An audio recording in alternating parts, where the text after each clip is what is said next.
Hello everyone, this is ACIs and today we will be doing another topic which is Nawaz Sharif's first tenure. So basically it is a very rough topic, I understand you guys, but it's because of the fact that there are two tenures in our syllabus and we get confused on what was done in each tenure. Well, I'm here to help. So how did Nawaz Sharif came into the position of Prime Minister?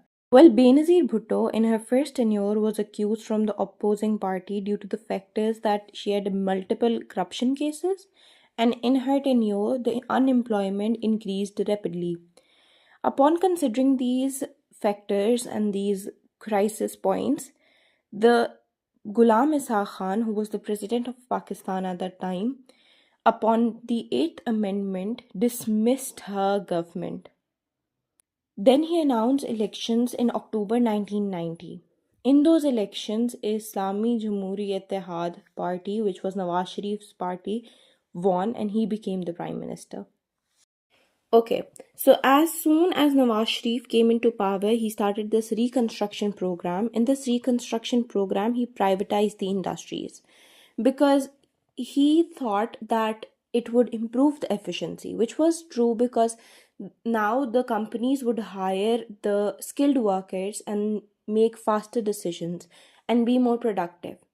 Secondly, he thought that it would reduce the burden on the government because the government was already spending too much money for making these loss making companies live, and privatization reduced the expenses.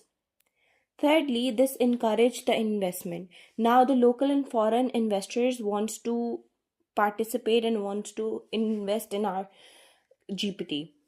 He also started two large-scale projects, first being the Kavadar mini port.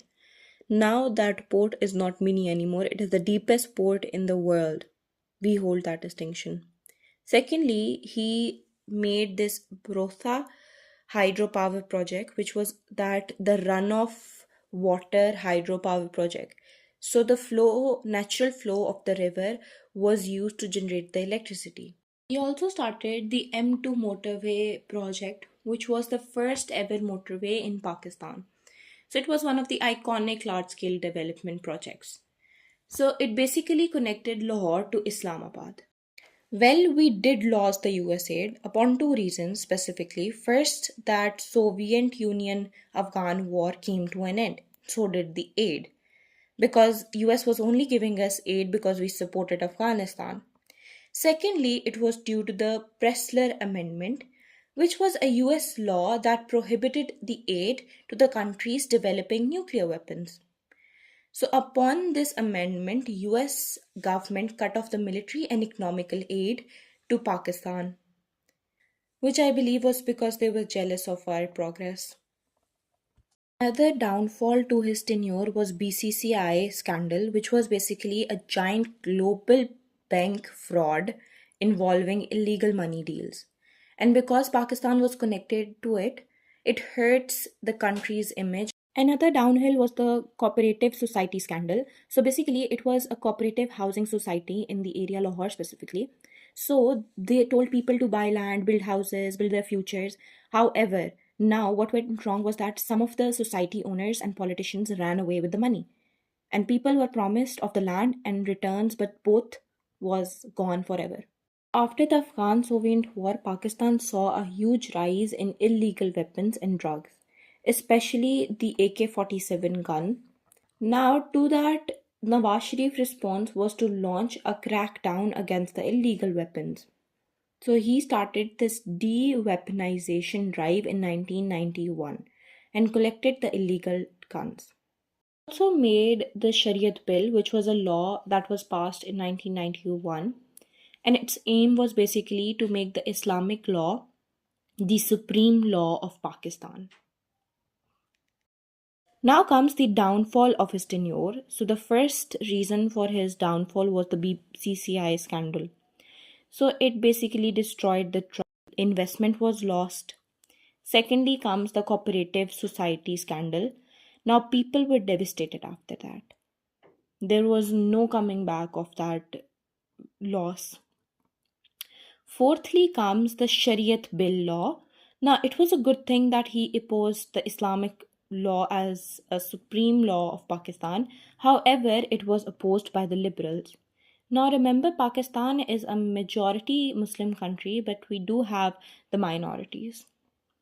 Fourthly comes that he wanted to reverse the Eighth Amendment. Eighth Amendment was basically a law, you can say, that gave the president a higher power.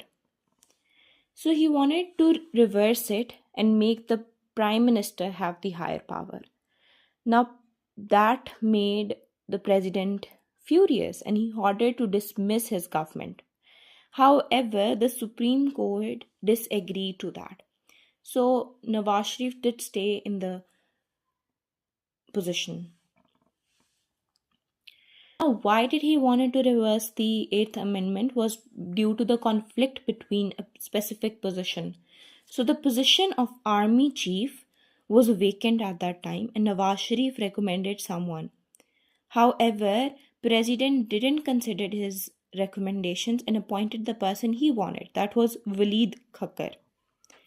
Later, this began into such confusion and such a disagreement, such a big conflict, and got into the reversement of the Eighth Amendment. And it was all too messy. Later on, they both resigned. The president and prime minister, Nawaz Sharif, both resigned.